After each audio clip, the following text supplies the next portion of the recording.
Dale Stein, S-T-I-N-E. Don't spell it wrong. Right. It's very important. We're going to talk about Melania tonight.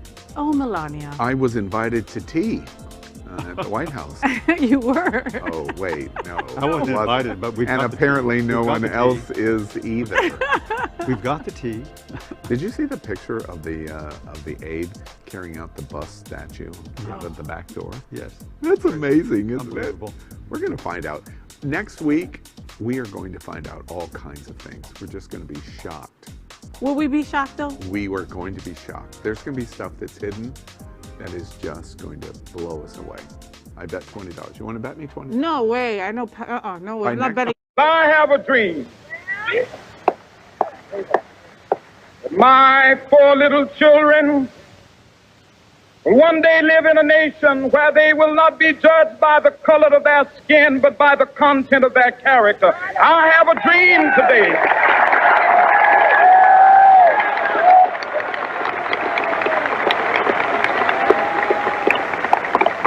With this faith, we will be able to work together, to pray together, to struggle together, to go to jail together, to stand up for freedom together, knowing that we will be free one day.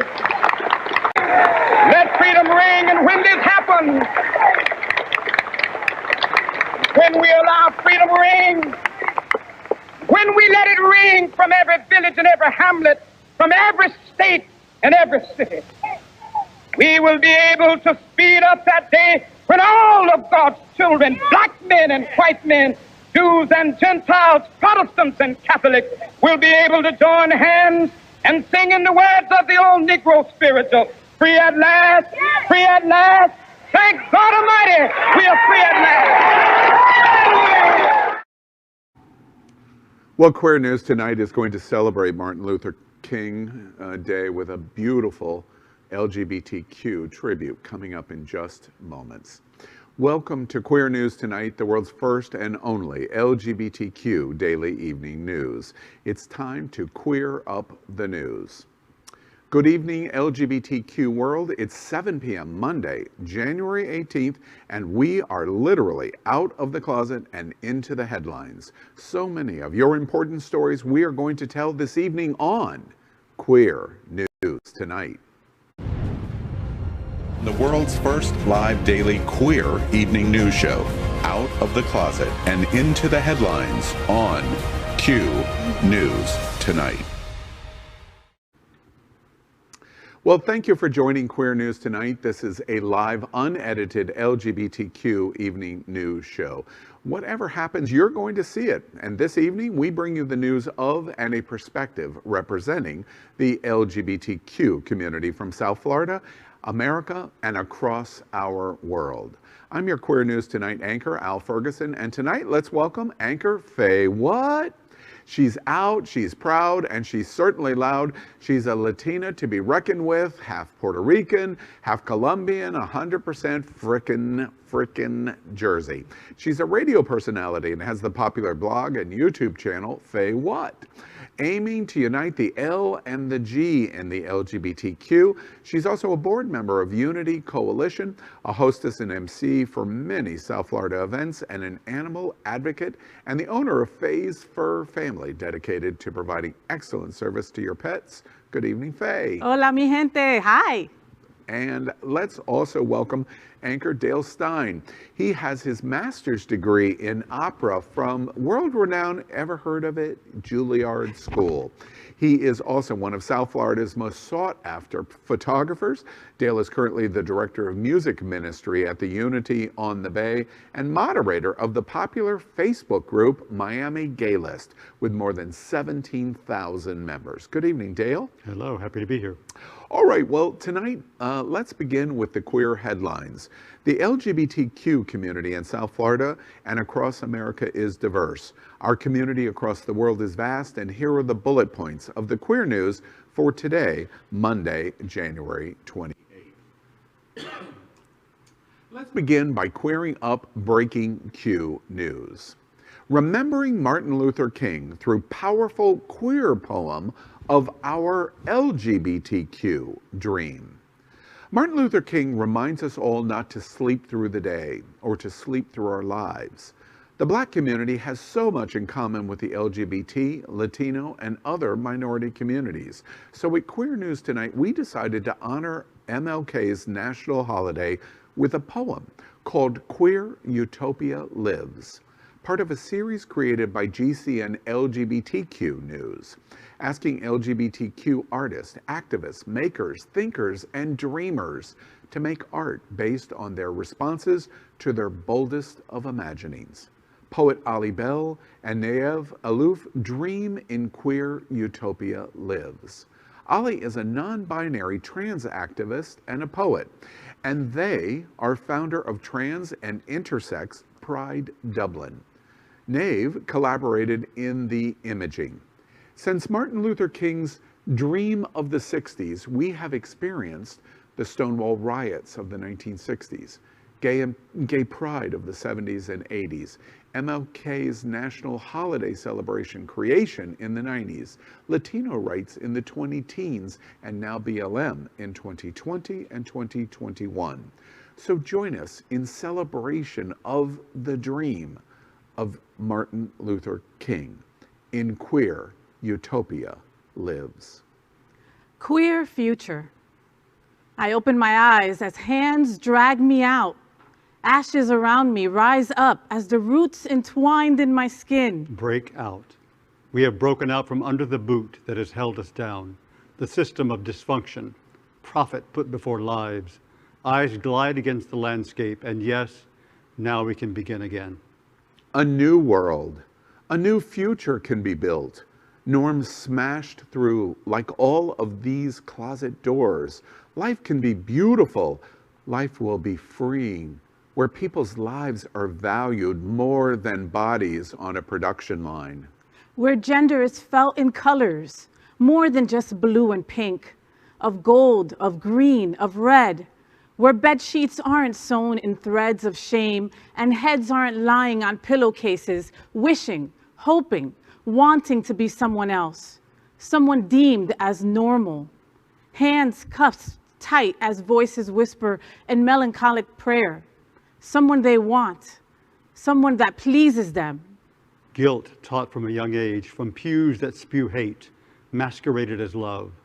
Lives taken for granted, like my body was taken from the ground, and I can feel it in my aching bones. The turning tides, the sea is rising with every foot that marches forward. We have done this before. We have said yes twice before. We have shouted for our control over our own lives, our own bodies. We have fought back, pulled, pushed, dragged, those still living with an outdated view about who should say or have a say in what we do with our bodies. We have done this before. And we will do it again. And again, and again, and again. Until each closet door swinging open without fear. Without prejudice or discrimination. Until everyone can be pulled up from the roots that hold us down. Queer News Tonight salutes Martin Luther King Day. And now we queer up entertainment. LGBTQ plus representation in television declines for the first time in 5 years. Quote, the percentage of LGBTQ people shouldn't ideally go down, which is further proof to the point that we're not there yet, end quote. In a brand new report from GLAAD, it has been revealed that LGBTQ plus representation in television has dropped for the first time after a 5-year high. The Where We Are on TV report, which is released annually, analyzes the diversity and LGBTQ plus representation during the 2020 and 2021 television season. Quote, of the 773 series regular characters scheduled to appear on broadcast scripted primetime television this season, 70, that's 9.1%, are LGBTQ+. According to the LGBTQ advocacy organization, quote, this is a decrease from the previous year's record high percentage of 10.2%, and the first season to see a decrease since the 2013-2014 report, end quote. The report also touched on the ongoing pandemic and how it has affected LGBTQ plus representation in media. Quote, this number was expected to drop due to the COVID-19 pandemic, halting production on several shows and impacting the green lighting of new series, end quote. But even with the effects of COVID, the organization has urged platforms to take initiative to create diverse LGBTQ plus characters in future and current productions. Next, we queer up gay culture. 30% of gay men are in open relationships, according to a new study. A new report suggests that about a third of gay men are in open relationships. A poll conducted by the San Francisco-based Gay Therapy Center found that 30% were not strictly monogamous with their partners. As the Gay Therapy Center noted on its website, those results showed the rate of open relationships among gay men to be somewhat lower in previous studies from 2010, which had previously suggested that about 50% allow for sex outside of the relationship. A study from Hunter College in 2013 found that 42% of partnered gay men were either in open relationships or monogamish. According to the Gay Therapy Center study, about 42% of gay men in open relationships tell their primary partners about other sexual contacts that they have, while 33% operate under a don't ask, don't tell policy. Actually, I was surprised at the news of this study report because the 2010 report is what I would have guessed was more typical, half of the LGBTQ community in open relationships. It's interesting to me that that had dropped to 42% in 2013, and in 2019 it's dropped to 30 to 33%. Interesting trend change over the last decade. See, none of this stuff would work in the lesbian community, okay? Years before my wife, I told a girl I wanted an open relationship. She said yes. She stole my cat, she tracked my car, and hacked into all my social media. So, there it is. So we're only talking about gay men, is what But you're just saying. in case you guys are thinking about the L, here it is. Well, but nothing surprises me in the gay community, and I really don't know how much to trust even in a study, because I don't know when the queens are telling the truth and when they're not. So there's that. Absolutely. All right. Well, next let's queer up health. And this is a shocker.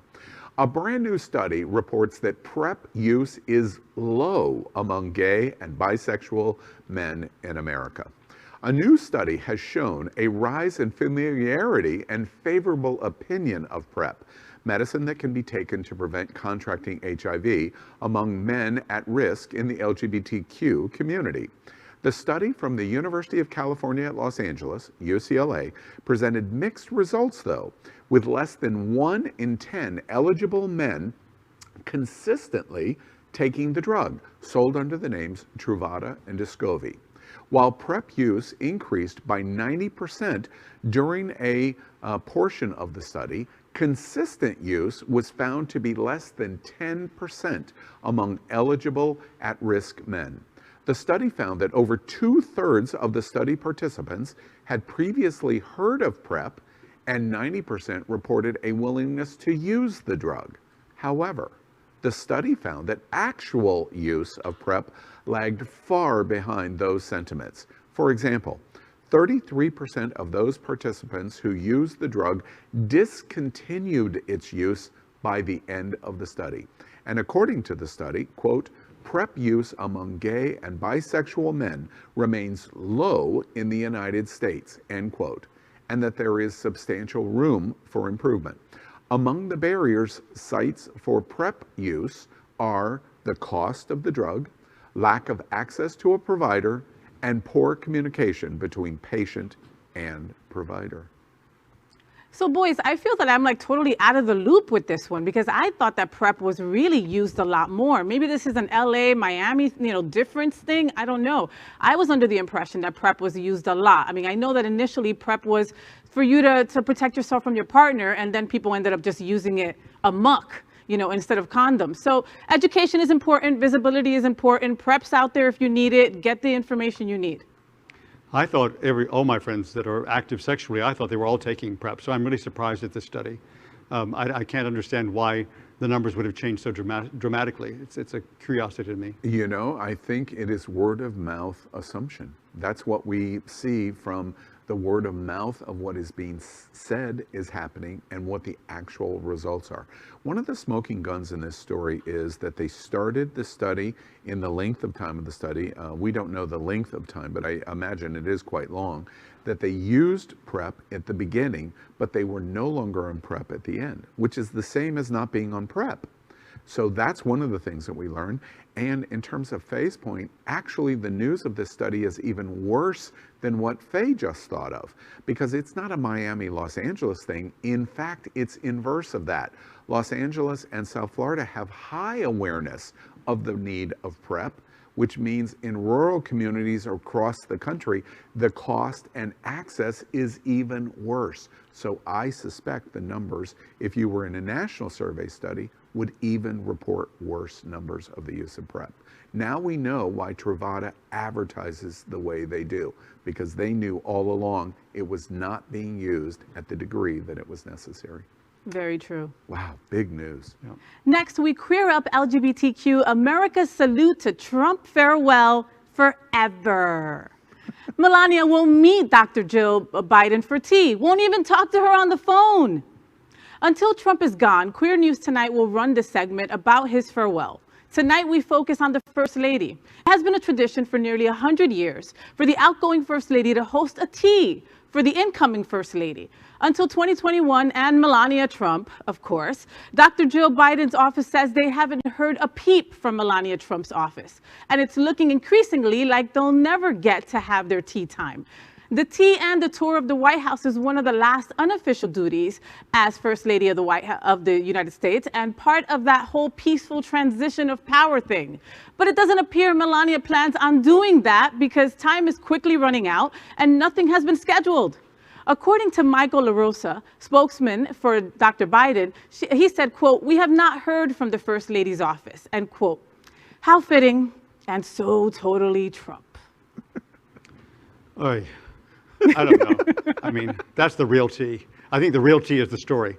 I mean, would you want to have tea with Melania? I don't know that I would want to anyway. I just think it's just kind of a disgusting, kind of typical, petty vileness that's just been an ongoing thing that we've grown accustomed to, sadly. I was at a business meeting this morning and I said, you know, we're going to report this news about Melania Trump not having tea with Dr. Jill. And everyone's reaction is, Al, of course she's not going to. And they began to explain to me, Melania Trump cannot construct a grammatically correct sentence. So therefore, she's not going to sit down at tea and talk about something that she knows nothing about with a doctor. Then it made perfect sense to me. You know, I thought she was more classy than that. Then my friends reminded me that she's a woman of the night. And then I said, oh, okay, got it. You know, I mean, I thought for sure that she would do this. But here's the thing. Her sentence is over, people. So she is just ready to get out. I'm done. Cortinas, mic drop. She's getting ready to be paroled. You know what I mean? Right. Ankle bracelet and all. Next, we queer up the USA. LGBTQ people now eligible for domestic violence protections in all 50 states.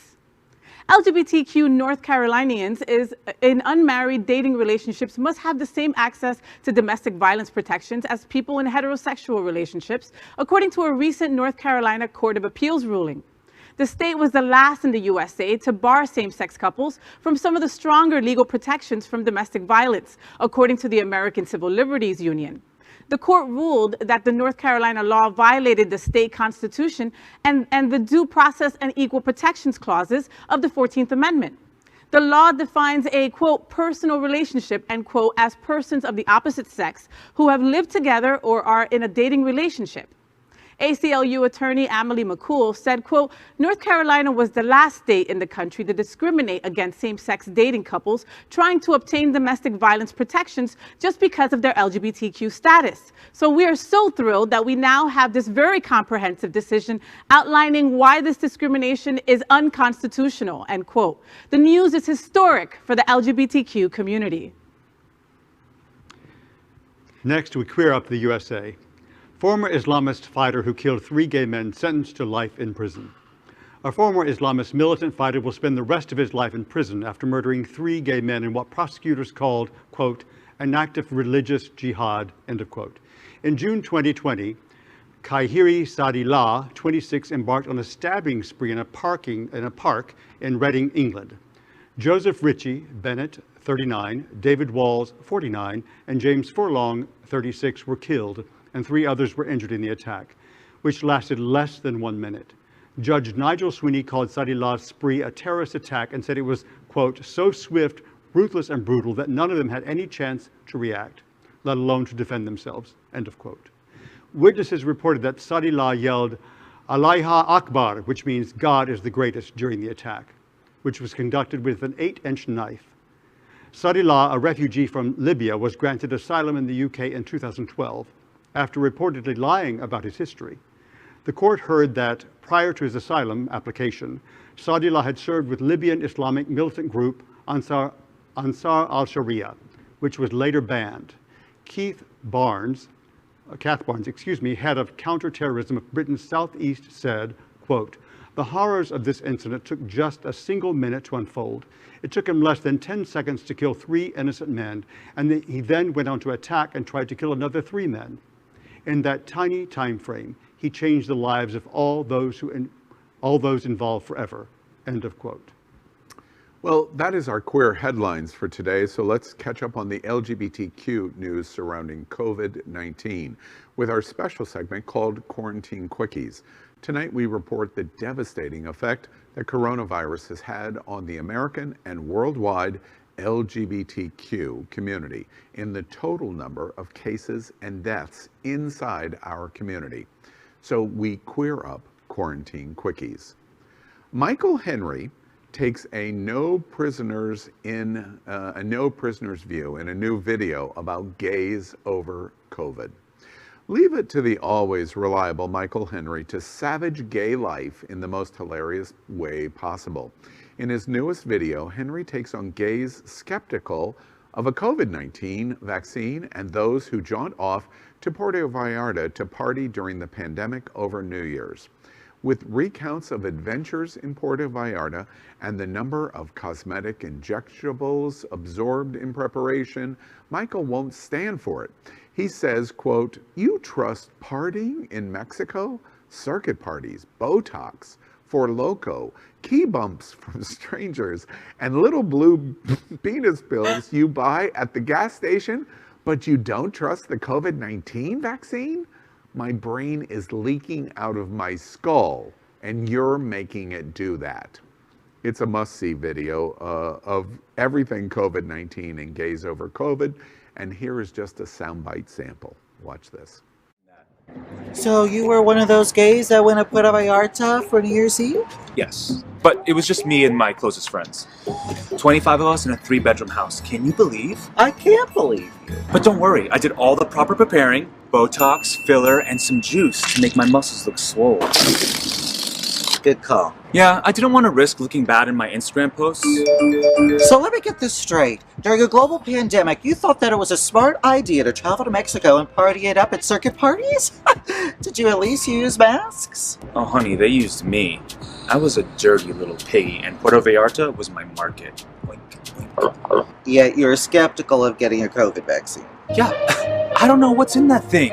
I'm no lab rat. You are a for brain. Don't shame me. Shame? Is it shame, or is it making you take accountability for your selfish behavior? Like, who do you think that you are? I'm gay. Okay, 2020 was really hard for me, and partying around the globe soothes me. Have some sympathy. I will not. You trust partying in Mexico, circuit parties, Botox, Four Loko, keep ups from strangers, and little blue penis pills that you buy at the gas station, but you don't trust the COVID vaccine? Yeah, who knows what's in that? Oh my God, this video just made my life today. It was just the best. I love this guy. I started following him on Instagram. I hadn't before. Funny video. My favorite part is you trust all these things, yet you won't take a vaccine?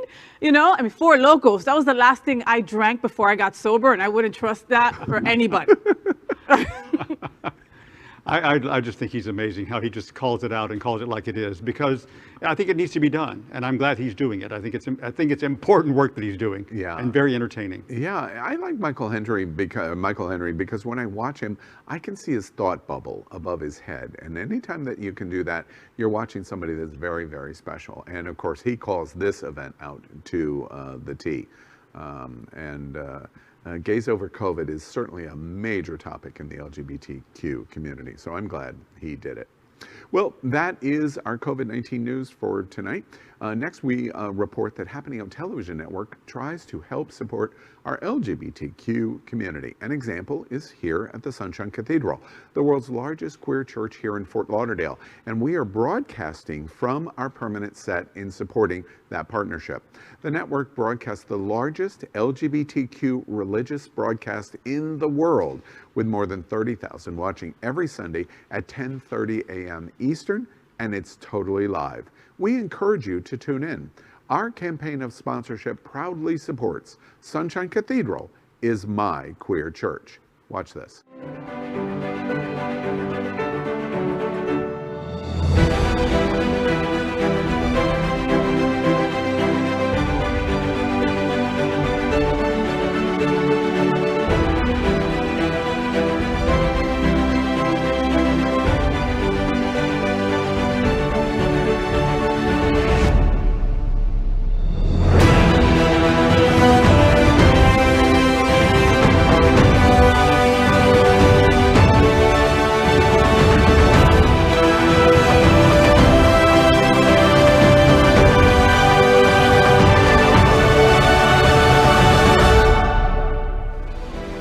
Hi, I'm Victor Diaz-Herman, Chief Executive Officer of Pride Lines, and Sunshine Cathedral is my queer church. We'd also like to thank our set designer, Concepto Modern Living here in Fort Lauderdale, for making this set in this amazing queer church campus possible. Finally, we thank Queer News Tonight's hotel sponsor, Best Western I-95 Fort Lauderdale. This is the closest and best choice to the famous Wilton Drive, and our hosts and guests stay at this LGBTQ+ ally partner. We encourage you to stay here when you visit South Florida. Well, next up, Queer News Tonight is proud to support our local South Florida professional organizations. And tonight we are pleased to feature the Hollywood LGBTQ+ Council, which was created to identify and advocate for the voices and perspectives and the presence of LGBTQ+ residents to build a more diverse and inclusive community. Founded in 2019, the mission of the council is to identify and advocate for those voices and the residents in a more diverse and inclusive community way. The council was founded as a community civic organization to unite the LGBTQ+ community in Greater Hollywood with a focus on three key areas of life, government, and business through the work of its founding member, Jeff Oliverio. Jeff is a financial advisor and certified financial planner with SunTrust, now called Truist Private Wealth, with over 20 years of industry experience helping families and business owners grow, manage, and protect their wealth and achieve financial freedom. He works as part of a three-person team as Farron Oliverio Group and is based in Fort Lauderdale, where they manage clients in over 20 states and 5 countries. Jeff is active with many organizations in the local LGBTQ community, as he is currently the treasurer and founding member of the Hollywood LGBTQ Council. Jeff is also the current co-chair for the 25th anniversary of the National LGBTQ Task Force Gala and their former fundraising co-chair, as well as the former president of PFLAG, Broward County. Joining us tonight to tell us a bit more about the Hollywood LGBTQ+ Hollywood Council and some of the amazing work they do is the treasurer and founding member, Jeff Oliverio. Welcome, Jeff, to Queer News Tonight. Thank you for having me tonight. I appreciate the wonderful introduction. Absolutely. Jeff, first off, I'm familiar with pride organizations, individual prides. I'm familiar with LGBT chambers of commerce. Explain to us how the reference in Hollywood of the LGBTQ Council. Explain, are there any differences from it, or is it a hybrid? Exactly what is it all about? Help us understanding of it first.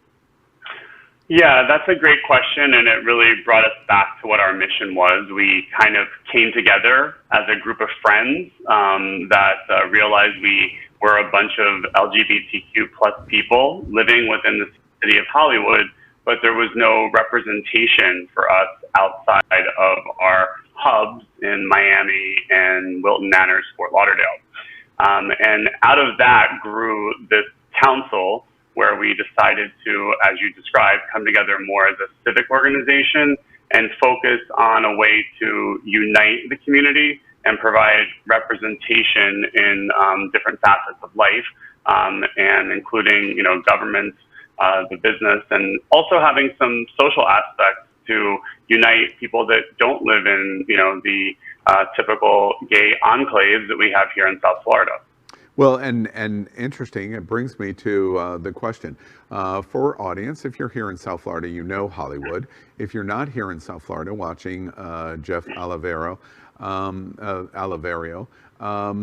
Hollywood kind of sits in the middle. Miami-Dade County, of course, South Beach, Miami Beach, very LGBT-centric community. Fort Lauderdale, especially Wilton Manors, a very centric LGBTQ community. Hollywood sits in between. First off, do you sometimes feel like you're a stepchild of the two big brothers and sisters sitting around you? Well, we like to say in Hollywood that we're just close enough to everything, but just far away to remain a little bit anonymous. Oh, I see. Exactly. So, avoid the drama. All right, so we'll read between the lines of what you just said about us, and Hollywood's focus. Then you do not have a Pride event, right? So. We do not have a Pride event, although that is certainly one of our objectives down the road, is to have, and it may come in different formats, so it may not be what were traditional Pride events that are happening in so many other cities, but we are looking at having some type of a coming together for the community. We just, in 2019, when we were founded, had the city recognize Pride Month for the first time, which again, being only 20 miles between these two major cities, we were about 25 years behind the times. So, being recognized, we recognized Pride Month in 2019, and this year we became the first city in the state of Florida to fly the Progress Pride flag for Pride Month, which we donated to the city of Hollywood. Oh, very so nice. that was a really a great day for us. And I think, it had more importance, and especially on a day talking about Martin Luther King Day, to provide the representation of people of color and, our trans and gender fluid brothers and sisters on that Pride flag, which was received very well by many and not received well by others who had some objections to the Pride flag, as I'm sure you all are aware. Yes, absolutely. Yeah. Well, Jeff, you may not have an official Pride event yet, but you in Hollywood really have, you are celebrating Pride every single day of the 365 days of the year, because the gayest place on planet Earth is the Seminole Hard Rock Casino, and they represent LGBT Pride virtually every single day. So that sits right in the shadow of Hollywood. That is true. That is true, and it illuminates our skies. Yes, exactly. We don't have the Hollywood sign, but we have a large guitar over us. Yes, a guitar. Oh, very nice. Absolutely. I have to ask Jeff where he finds the time, because this guy is so busy. I remember meeting Jeff at a task force gala, I think it was a couple of years back, and he was super, super busy. And the P flag, I mean, where do you find the time, Jeff, to do all this stuff? Thank you for everything that you do, but... It's a lot of juggling. I will say, I think one of the benefits of the pandemic is you can be at a lot of meetings in a short period of time, which has actually been, I think, a benefit to a lot of us who like to volunteer, because I think the biggest challenge in South Florida is getting from here to there. And while I can't wait to be together with people, I think it allows us to be a lot more productive with our time. Jeff, real quickly, because of your connection with the task force, when is the National Gala coming back? What are you going to be doing? We are planned to be back again in October of 2021. There has not been a determination on how that event will take place as of yet, so that's to be determined. But as I did mention, it's our 25th anniversary, so we are really trying to plan something very special, and hopefully will be in person, but again, yet to be determined. The task force gala, if it's in person, and hopefully, certainly, let's hope and and commit to, and then we can make it happen. If we start with hoping and committing to that it's an in-person event, and we'll have COVID completely under control with the vaccine by October.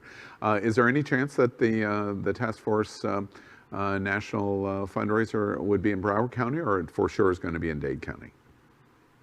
They have not determined the location yet either. Obviously, it is traditionally a Miami event because the funds from the gala do support the Miami Foundation. Yeah. So historically, it has been a Miami event. But again, with the pandemic, and then this year we had a virtual event, we were really able to expand our reach, not just across South Florida, but across the country and other countries, even people logged into our gala. So we're hoping to kind of bring that experience to the gala this year, even if we do have an in-person event, to continue to broaden the scope of the gala. Yeah, well, Jeff, on behalf of Happening Out Television Network and Q News Tonight and It's Happening Out, let me offer up our support and sponsorship of the National Task Force Gala. It is absolutely welcome. In October, we'll mark it on the calendar. One of my favorite events of the year. Yeah, it's one of the signature events of really the whole country, absolutely, but certainly here in South Florida. Jeff, in finishing in terms of the LGBTQ Council in Hollywood, we're starting the third week in January. What are the plans in the next coming months? What will you be up to, or where are you heading? Yeah, well, obviously last year, as everyone else, created a lot of challenges for us and kind of, stopped some of the plans. Wait, hold on one sec, Jeff. What happened last year? Does anybody know what he's talking about? Oh my God, Al. There was oh wait, the producer's explaining it to me. Yeah, there was a little hiccup in the, he's trying in to the block it calendar out. Yeah, just a little hiccup. Okay. So we are actually, and this will be announced in the next couple of days, we're going to host our second town hall for Hollywood to kind of, get the community to come together to help us work on some of our objectives. So that will be announced if you go to LGBTQ Plus Council website. You can register there or go to our Facebook page. But the town hall we had in the last town hall we had over 60 people join, and really we use that as a kind of a platform to launch our objectives for the upcoming year around those three major topics: life, government, and business. And that will be our focus, which is kind of giving us our marching orders as to hear what the community wants us to do. Because if we're just doing what we're doing, then we don't need to have a council. Excellent. And you want to volunteer, you want to support, you want to be educated by the Hollywood LGBTQ Plus Council. How do they get in touch with you? Great. As again, you can go to the website and register there. We send out a newsletter once a month, and then you'll be added to our distribution list. Also, we put all of our updates through the Facebook page as well. And my information and Todd Delmay are both available on the website to reach out to us through email or through social media. Excellent. Well, Jeff, we're really happy you're here with us tonight. We are very optimistic. As difficult as 2020 was for the task force and for the Hollywood LGBTQ Plus Council, is as great as 2021 is going to be for you. So we wish you all success. We're very happy you're with us here tonight, and we can put you in front of the eyeballs that need to be seeing you at Queer News Tonight. Thank you so much for having me, and have a great day, and happy to be here on Martin Luther King's birthday. Absolutely. Thanks, Jeff. Bye, Jeff. All right. Well, we're going to end tonight's broadcast with what we call the Big Finish. And this is today's silly or news that entertains the LGBTQ community. So first up in the Big Finish, a dozen Republican congressmen bypass the new floor metal detectors, and they're getting $5,000 fines. Good. They shouldn't be in there with the gun. It's illegal. It's against the law. You're not supposed to be in there with your gun. What is wrong with you people? Yes, $5,000. Yes, $10,000. Go, Pelosi. Make it happen. Yeah, absolutely. Couldn't agree more. And I read today that Harvey Milk Of course, everybody's seen the movie Milk. The city council member who murdered Harvey Milk did the exact same thing. There was a metal detector for guns. No guns were allowed. He was allowed, because he was a commissioner or council member, to bypass around the machine and shot Harvey Milk as a result. This is the exact same situation here. What Republican, what congressman would advocate, I can bring my gun onto the floor of the House or the Senate? Come on. Come on. It's just absolute ridiculous. Don't understand it. The big finish. Well, I guess we know where this is all going, because an Orthodox rabbi, I think Faye's rabbi, by the way, warns that COVID-19 vaccine is going to make you gay. So then I'll have 2 vaccines, please. Make me extra more gay. Thank you. And please don't let my mom know this, because then she won't get the vaccine. And did you guys notice that the rabbi's last name is Asor? Oh my God. That's all I got to say. I just want to know if it's going to give me back what my childhood took away from me. Yeah, exactly. You know, it's funny here. I don't know what is going on with Orthodox religion. I'm a Christian. Dale is a music director at a church. Faye goes to the same church. We're broadcasting from Sunshine Cathedral. Look, there's no anti-religion sitting at this table. None. But we have an Orthodox rabbi saying the vaccine's going to make you gay. And we've got the crazy guy in Washington saying that the impeachment process is like killing Jesus again all over on the cross. Al, did you hear that when they were in some of the video from the insurrection, they were praying. At some point, they were praying in the name of Jesus. I'm like, what? What? What? What is happening? What? And this is coming from Christian people sitting here at this table in a church. We are broadcasting from a church. Yeah. Orthodox rabbi, oh, child, there's some problems with you. In the big finish. Well, when you're up north, now we don't have this problem here in Fort Lauderdale, but when you're up north, you get a lot of snow and a lot of ice on your driveway, and you got to shovel and shovel and shovel. Well, this guy invented a new way of doing it, of melting the ice, and that is a flamethrower. I suspect this guy is gay. Okay, I thought he was gay too, because the robe is pretty short, but then I noticed that he was wearing socks with sandals, and then that's where it threw. No, he's not gay. Oh, no, he's not. You're right. You're right. Also, he has something in his mouth. What? Cigar? Cigar? Maybe, I think so. Oh, is that what it is? Okay, all right. That is today's news for the LGBTQ community on the world's first and only daily LGBTQ evening news show. Is our community important to you? Then help us by and subscribing.